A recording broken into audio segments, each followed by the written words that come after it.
After a 10-win season and numerous draft selections, Syracuse got tackled back into reality in the form of some SEC dominance.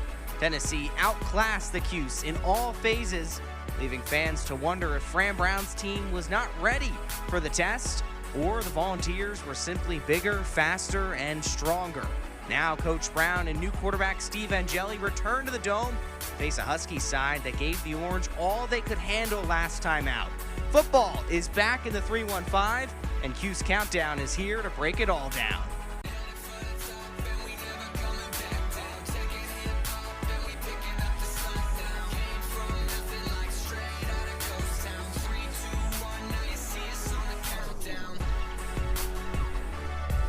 The music is back, so too is Cuse Countdown, previewing Syracuse and UConn. At the desk here tonight, we got AJ Myers, Ben Chadwick, and Milo Hoffman. Guys, college football was back last week. Now we got the NFL. How excited are you? Could not be more excited. It's the best time of the year. It is, but for Syracuse, it certainly was not a good time last weekend. The Orange got demolished by Tennessee, 45-26.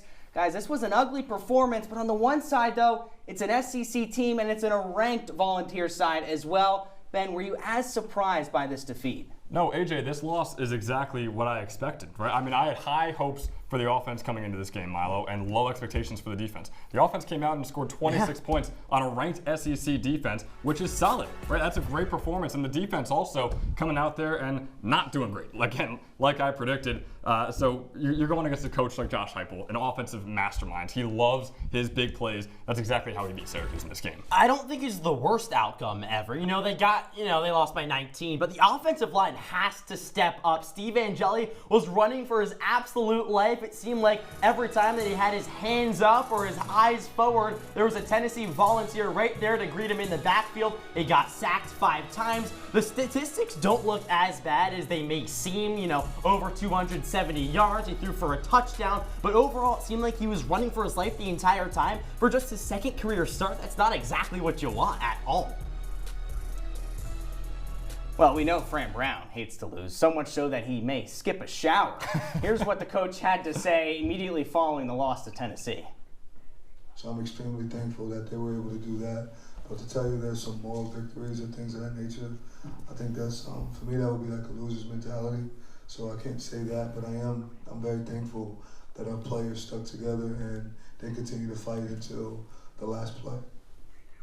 So, Fran Brown, he liked a lot of fight in his team. Milo, are there any positives Syracuse could perhaps take from this game? Yeah, I mean, like I said before, I don't think it was the worst outcome for Syracuse. There were a couple good things. I think Steve Angeli looked pretty comfortable overall, but Fran Brown, he has to say that after. He's here to build the culture for Syracuse football. No moral victories. Are you kidding me? Come on, you could take some positives from that game. Of course, it wasn't all sunshine and rainbows. You weren't expecting that, but no moral victories. I think you got to take some into the practice week heading into UConn. No, but Milo, this is a coach who at the beginning of last year, his first year with Syracuse, said, I don't care about any ranking until we're ranked number 1, until we're holding that national championship trophy. So there's no moral victories. If your expectations for your team... You got to be realistic at some point, though, This right? is a 10-win team last season. A 10-win team last season. There's absolutely takeaways you can have from this. I think the offensive line actually was pretty solid as well. And I think the specific thing, Yasin Willis was a bell cow back. He is going to be electric for the rest of the season. Again, the problem is the defense. They're going to be the reason SU loses every single game they lose this season. Ben, you mentioned the defense, but also the quarterback. Remember, Syracuse, they had so much success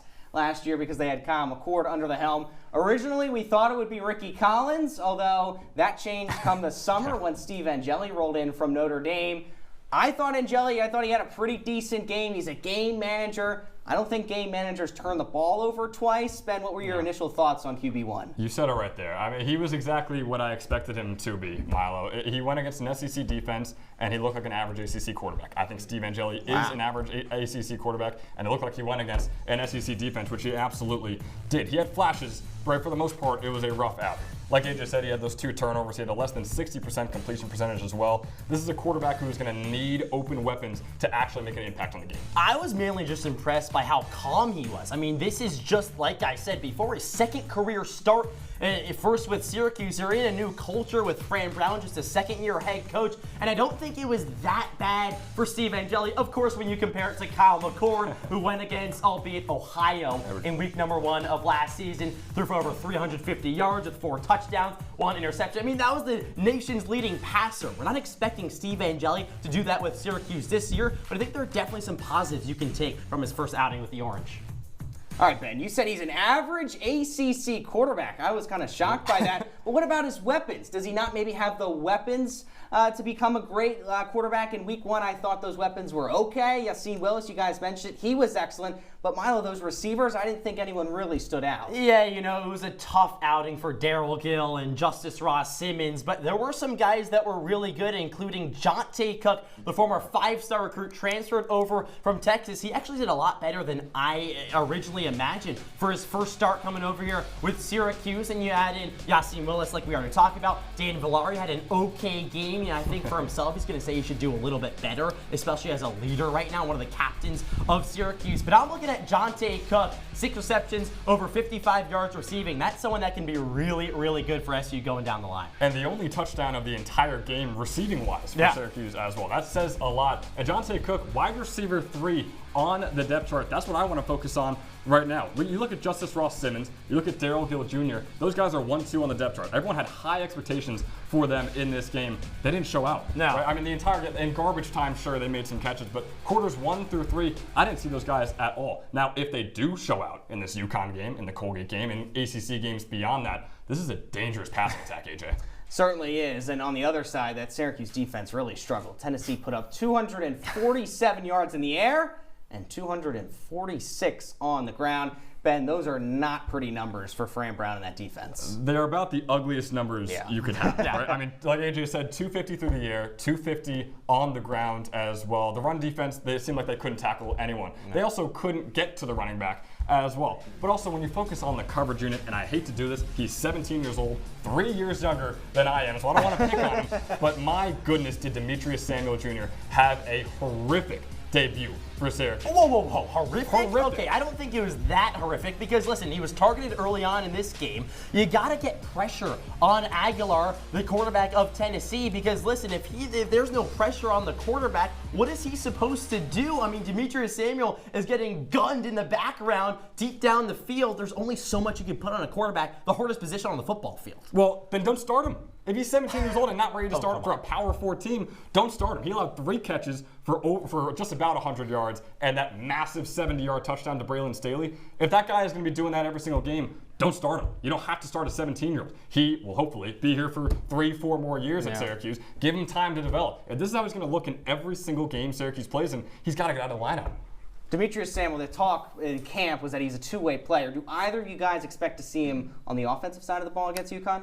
I don't think too often at all, especially after that first game. I mean, at some point you got to say, listen, Demetrius, we got to focus on one side of the ball, get that down. Like you said, he gave up a 70-yard touchdown in that game to Tennessee. So get defense down. Maybe down the line they bring him on the offense, but no, not right now. You don't want a guy out there, AJ, who is a bad corner and bad receiver. Yes, That's definitely not the Travis Hunter Heisman that just won the Heisman. He wasn't bad at corner, bad at receiver, but like, oh, he could do both. But no, Demetrius Samuel Jr., stick to corner, focus on it, and master that. Well, on the other side, we're going to learn about this UConn team and how they've really been on the rise recently after a really successful last campaign.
Welcome back into our CitrusTV studios. AJ Myers alongside Ben Chadwick and Milo Hoffman. We just talked about the Orange, and now we got to talk about the Huskies And this is a really good UConn side under Jim Mora. First 3 seasons under him weren't too pretty. They only won 10 games. Last season they win 9, including an impressive bowl win over North Carolina. Of course, that was North Carolina before Bill Belichick, but still, nonetheless, they get a bowl game victory. Ben, how impressed have you been with these Huskies, especially in the recent years? Well, I'm specifically impressed with the man you were just talking about, Jim Mora. I mean, he has been unbelievable for this UConn squad. Right, he comes in 2022 after they won 10 total games in their prior 6 seasons to hire him. They won 10 total games. How many games did he win last season? AJ just said 9. Yeah. If that's not progress, I mean, I don't know what is. You're trying to recruit to an independent UConn. We know how hard recruiting is up here in Syracuse, New York. It ain't too pretty on 12 months around the year. Jim Mora, his recruiting process has to be a whole lot harder as well. Ignore that. UConn is not a football school at all, if you're looking at your screen right there. But yeah, Jim Mora has been very impressive overall, taking over as the head coach of UConn. Of course, last season was his first winning season with the Huskies, 9-4. It was also the first time that they won their opening day victory in about numerous years last week against Central Connecticut State. So it was a good start for Jim Mora and UConn, and someone who's similar to Fran Brown is building a culture over there, trying to change it to a football school. Well, the last time out, these teams, they just met last year. It was a really close game, closer than I think many people expected, 31-24. And in that one, Kyle McCord needed to throw for over 400 yards, Milo. This is a Husky team that Syracuse certainly cannot underestimate, and they showed it last year in the Dome. Yeah, not at all. Former Big East rivals, of course. UConn's going to come to play in the Dome. But yeah, it was closer than a lot of people expected. But listen, it was kind of a garbage time situation. UConn needed an onside kick to recover to even have a chance at tying this one at the end. But yeah, Kyle McCord forced to go out there and throw for a Kyle McCord type 470 yards. But Joe Fagnano has been there. He's very comfortable. And Skylar Bell is back again this season. He did really well against Syracuse last season. I'd probably expect him to do well against SU again come around on Saturday. Well, Milo, I think you just broke down the Syracuse-UConn game last year perfectly. I want to talk a little bit about the team last year as a whole. Right, this is a smash-mouth football team with an incredibly well-coached defense under Jim Mora, who is a defensive mind. They averaged 200 rushing yards per game. That's a top 40 mark in the country. They allowed the 45th best. They had the 45th best scoring defense as well. This team was really solid last year, and they showed it against Syracuse. Like you said, they lost by 7 to a 10-win Syracuse team. Yeah, I mean, truly impressive for UConn, especially last season. It was kind of, we're coming off a couple losing seasons. How well can we do? You go into Syracuse, you take that win. They had a really successful year overall. Well, last year's game may have been exciting, but UConn did not really have an exciting first game to the season. They dominated Central Connecticut State. 59 to 10. Central Connecticut State in this one, Milo, completed just 9 passes. What did that UConn defense do so well? I mean, UConn was absolutely stellar on defense the entire time. Not that we're putting Central Connecticut State as one of those top teams in the entire nation, but listen, you gotta do what you gotta do. Take care of your business, and UConn did exactly that against Central Connecticut State. Skylar Bell went off for another brilliant game. The running back Cam Edwards, what you'll hear about later on in the show, had a really nice game as well. So yeah, I know it's Central Connecticut State, but it's your in-state foe. You gotta take care of your business, and they got it done. Yeah, well, the Huskies' offense was unstoppable, too. Look at that 59-14 score. You don't have a bad offense putting up numbers like that. So when you look at it, there you go, 59-13. They had over 600 yards on offense. They scored 8 touchdowns. Half were on the ground. Half were through the air. That is absurd. And I don't care if you're playing an FCS school, right? It's still a D1 defense you're going against. And if your offense is capable of scoring 59 points, your offense is capable of putting enough points to beat a lot of teams across the country. Well, there's a culture that's now coming to UConn because people are staying. You have Fagnano, who stayed from last season over this season. If you keep your quarterback for a while, that sort of builds trust within the program. And it's not just a one-and-done school. Of course, UConn's not that. For football, maybe basketball. Come on, you're doubting our football team here. Oh, come on. I mean, back-to-back natty champs a couple of years ago. Come on, don't play with me. I did like how you're kind of building up a rivalry there, trying to make a game as competitive as possible. Yeah, I mean, how could you not at all, in any way whatsoever for me? Well, certainly one that has been competitive for UConn is their quarterback, Joe Fagnano. He has been excellent. He's coming into his senior year. He had a great game against Central Connecticut State. Ben, what have you liked about QB1 so much? I like that you say he's going into his senior year as well. It's his 3rd or 4th time going into his senior year. Joe Fagnano is about as experienced as you get for a college quarterback. He is going into his 7th season in college football as well. I mean, in D1 college football. He's in his 3rd season with UConn as well. Like, and in all that time, with all that experience, he's built up the wits and the smarts to be a conservative quarterback. He knows the rushing offense he has at UConn. He knows that he does not need to force the ball down the field. He knows he doesn't have to do any of that and turn the ball over and put the ball in harm's way. Short, consecutive passes down the middle, 5-6 yards. It's all he needs. He's like a get-it-done quarterback. He's like someone. He's like Matt Ryan. Go out there, get the job done. No disrespect to Matty Ice at all. But Joe Fagnano is someone that you trust with UConn. Now, he's been here for multiple years, and he transferred from UMaine in 2023, but he's coming off a season in which he threw over 1,600 yards with a solid 20 touchdown passes on the campaign as well. So you trust him. He's going to get the job done. He's going to go out there and give his team a chance to win it. I think he's going to do just that against Syracuse as well coming up. But like I said, building a culture over there at UConn, Joe Fagnano may be the centerpiece of that. And for any of my PFF fans out there as well, he had the 8th lowest turnover-worthy play rate in all of college football, which means he had the 8th lowest rate at which he put the ball in harm's way, at which a defender could have made a grab or made a turnover. Joe Fagnano is the exact quarterback that UConn needs for this offense. Last season, Syracuse's offense ranked as one of the best in the country, in large part to the passing game, thanks to Kyle McCord, as we were mentioning.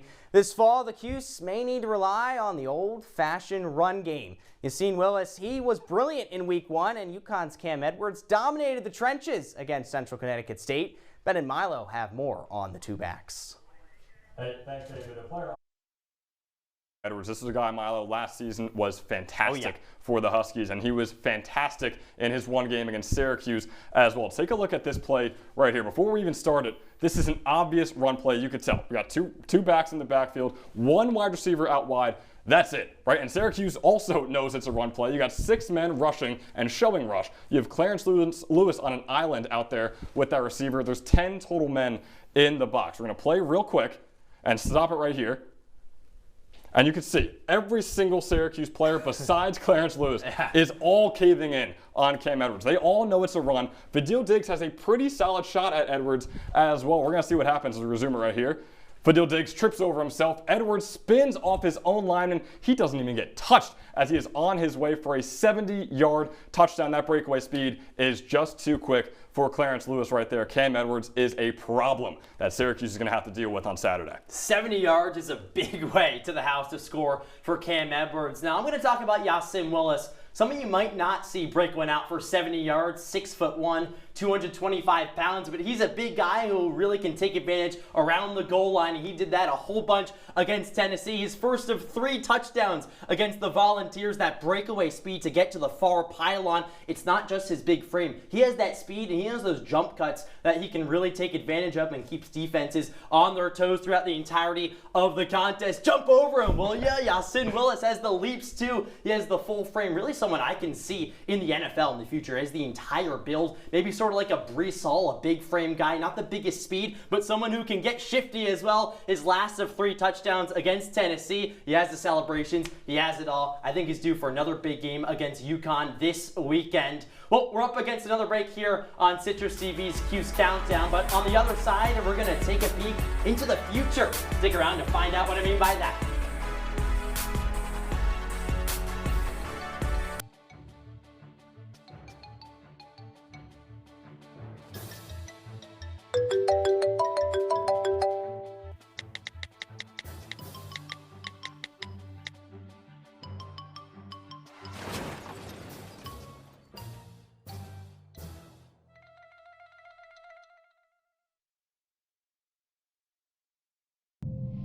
You quit smoking and thought, that's that. But here's the thing about lung cancer. By the time you see the symptoms, it could be too late. But now, there's a new scan that can detect lung cancer early, when it's more curable. If you smoked, get scanned. Talk to your doctor or learn more at savedbythescan.org.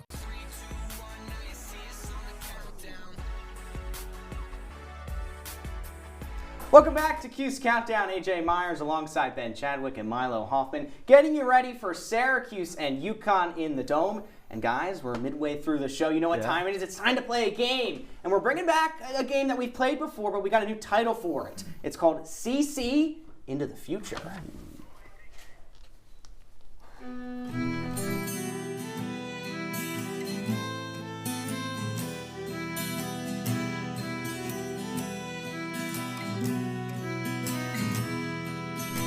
Oh, okay. I'm ready to go. I can already see the future, guys. Yeah. All right. Let's waste no time. Let's get into our first topic, and it was one that everyone was kind of questioning in the summer: is who would the quarterback be? We went with Angeli in week 1, Fran Brown said. Yeah. But Milo, Ben, you're looking into the future. Is there someone else under center, maybe against Notre Dame or Miami? Yeah, look, I want to get this out of the way right off the bat as well, AJ. I think Steve Angeli is the best quarterback on this Syracuse football team. Yeah. Right? He absolutely is. But he's not the answer to every single situation that Syracuse is going to be in. One of those situations happened this past Saturday against Tennessee. Syracuse is down 17-0 at halftime. Angeli is not the quarterback that's going to come in and come back in that game. He's a conservative quarterback. He's a game-managing quarterback. He's not going to be the guy to be tossing it downfield. Oh, my God, look at that play from Angeli. That's not him. Ricky Collins is that guy. He is a volatile quarterback. But Notre Dame playoffs, didn't he do that? He led the team down the field. Exactly, and Ben, you just the best running back in the country. Okay. You said that situation was not a Steve Angeli situation, but you know what it is? The first parts of the game. We said,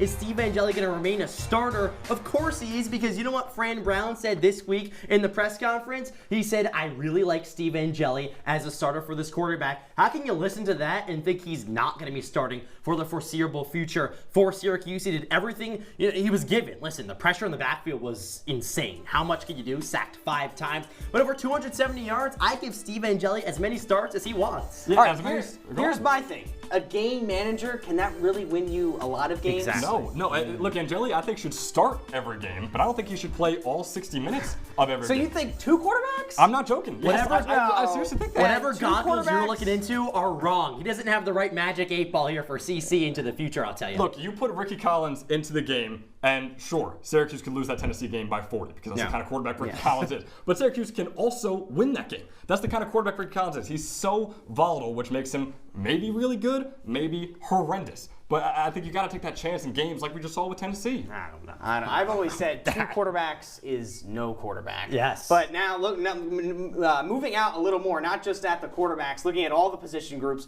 no one really impressed us against Tennessee. Milo, looking into the future, is there one group that could maybe stand out for Fran Brown? Listen, stay with me here. The defense. The defense is going to stand out. AJ said it for Fran Brown. Fran Brown is a defensive-minded quarterback, was the DB coach at Georgia 2 years ago, and he has people that are going to show up. Demetrius Samuel is someone as a former 5-star player who's going to, show up in the end because, listen, I know we got burned in that week number 1 against Tennessee, but Syracuse should be a defensive-minded team. And listen, if they want to have any success going forward, the defense has no choice but to show up at all. So I'm really confident about these goggles that I have on right now. I don't see them. You probably don't see them. You don't see them, but trust me, they're right. They're see-through. Syracuse defense is going to be the most important unit to step up. It won't be see-through. Shoulda, woulda, coulda. Shoulda, woulda, coulda, Milo. I mean, they didn't show up against Tennessee. You want to know who did show up? The offense. Is that the most obvious answer? Did we watch the same game on Saturday? The offense that dropped 26 points against a ranked SEC defense. They look solid, right? I'm not going to say they look great, but they look like an average, maybe above average ACC offense. The defense looked like maybe one of the worst in the entire Power 4. This defense will never be the reason Syracuse wins a game. The offense will always be the reason. If Syracuse ever loses a game, I said it before, I'll say it again. I'll say it again. The defense will always be the #1 priority on why they lost that game. I mean, I don't know. I think that, of course, the offense is going to be the reason they maybe win, but if they want to win, defense is going to have to show up.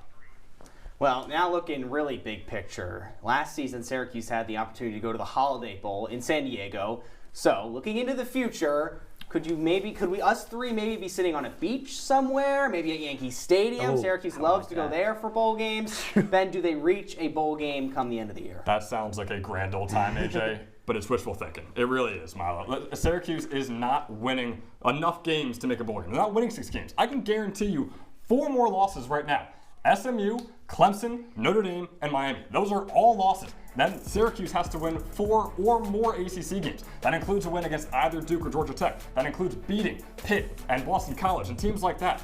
This is Syracuse team that is not going to be able to do it. We mentioned it before. The defense is not going to hold up in 6 games in order for them to win 6 games. And this is all assuming that they beat UConn, that they beat Colgate. Yeah.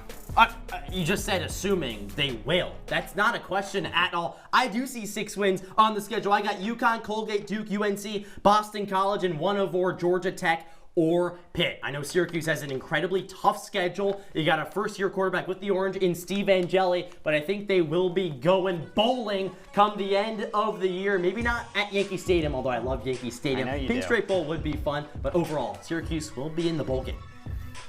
I feel a bowl game is not in Syracuse's future, unfortunately. I think the schedule, as you both mentioned, Milo, you gave the Orange a lot of wins there, I think. Yeah, just enough. 6 wins get in. Maybe not 7, just 6, not 7. It's way too many wins. There's no way they reach 6 wins. There's no way. I just think it's tough. The bar was set so high with Fran Brown last season, and to try and replicate that, he's going to have to do an awfully lot with this tough schedule, and he's got to focus on a Week 2 opponent against UConn. When we come back, we will give our keys and predictions for this one. Don't go anywhere. Cuse Countdown is back in 60 seconds.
Welcome back to Cuse Countdown. Almost done here on this one, previewing Syracuse and UConn. AJ Myers, Ben Chadwick, and Milo Hoffman. It's the Orange's first game in the Dome this season, so hopefully they get a good crowd for that one. That should definitely give this team a little boost after what was a disappointing performance against Tennessee. Ben, I'll go to you first. What is the key for Syracuse to get a Week 2 win and get their first win of the season? It's to do the exact opposite of what they did against Tennessee. Milo, they have to start hot and stay hot in this game. They have to. Right, this team is built to take and maintain leads throughout the game. They're not built to play from behind and be forced into a passing offense. Again, we talked about it. That's not the quarterback Steve Angeli is. Might be the quarterback that Ricky Collins is, but it's not the quarterback that Steve Angeli is. So no, you got to have a harmonious offense. You got to have the run game and the pass offense. You got to be able to go to both easily at the same time. And the way you do that is when you're holding a lead. Yeah, you already talked about him on Steve Angeli. Syracuse has got to keep him comfortable in the pocket. Sacked 5 times against Tennessee. Not someone that's going to go out there and run for 70-plus yards. So you got to keep him comfortable in the pocket. He can dart a throw down the field. Not to say dart. We all love Fran Brown. We know it. It's our first dart. It is our first dart. We had to get it in. But Steve Angeli has to set his feet, look down the field, and target Jonte Cook and Darryl Gill Jr. and Justice Ross Simmons. He has